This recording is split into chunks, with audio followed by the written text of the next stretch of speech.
اتفاقایی که میفته وقتی که زیادی توی گوشی و فضای مجازی غرق میشی و وقتی برای خودت و زندگی واقعیت نمیذاری.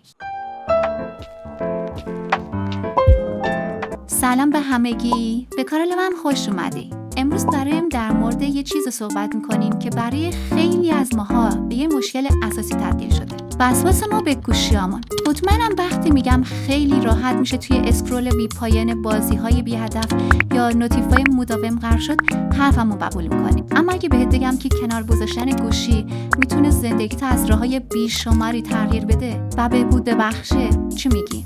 از افزایش بهره‌وری و خلاقیت گرفته تا بهبود روابط و سلامت روان.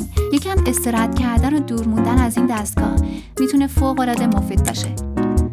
خاموش کردن نوتیفای گوشی. نوتیفا باعث میشن که مغز ما هی تحریک بشه، حتی اگه هیچ کار مهمی توی گوشی نداشته باشیم. خاموش کردن نوتیفای غیر ضروری مثل شبکه‌های اجتماعی، فروشگاه یا بازی‌ها باعث میشه که ذهنمون آرومتر بشه و کمتر بدون دلیل بریم سراغ گوشی.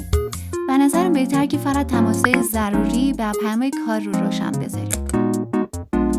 چک کردن اسکرین تایم.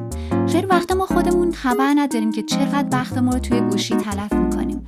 برای همین بهتره که توی گوشیتون اینو سرچ کنید و ببینید که روزانه و هفتگی چقدر توی گوشی بودیم. دیدن این اعداد واقعا باعث میشه یه شوکه بشین. باعث چه جدی‌تر تصمیم بگیرین که یه تغییر ایجاد کنین.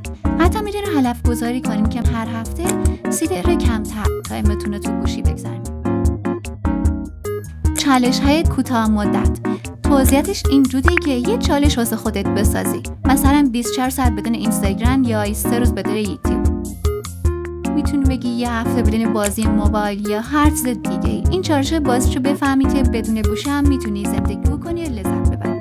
وقتی که داری از گوشی فاصله میگیری، ذهنت نیاز به سرگرمی جایگزین داره. و اگه اون سرگرمی رو پیدا نکنی، بازم همه چی برمیگرده سر خونه اول. برای همین مرحله بعدی پیدا کردن سرگرمی جایگزینه.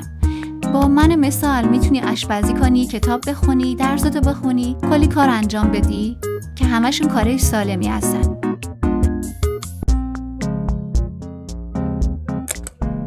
دور کردن فیزیکی گوشی.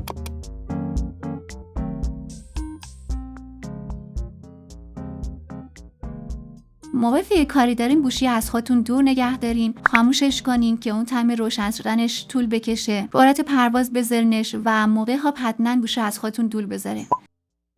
اگه توی محیط عادی گوشی از خودتون دور نگه دارین و نزدیک خودتون نبرین، کم کم دیگه عادت میکنه.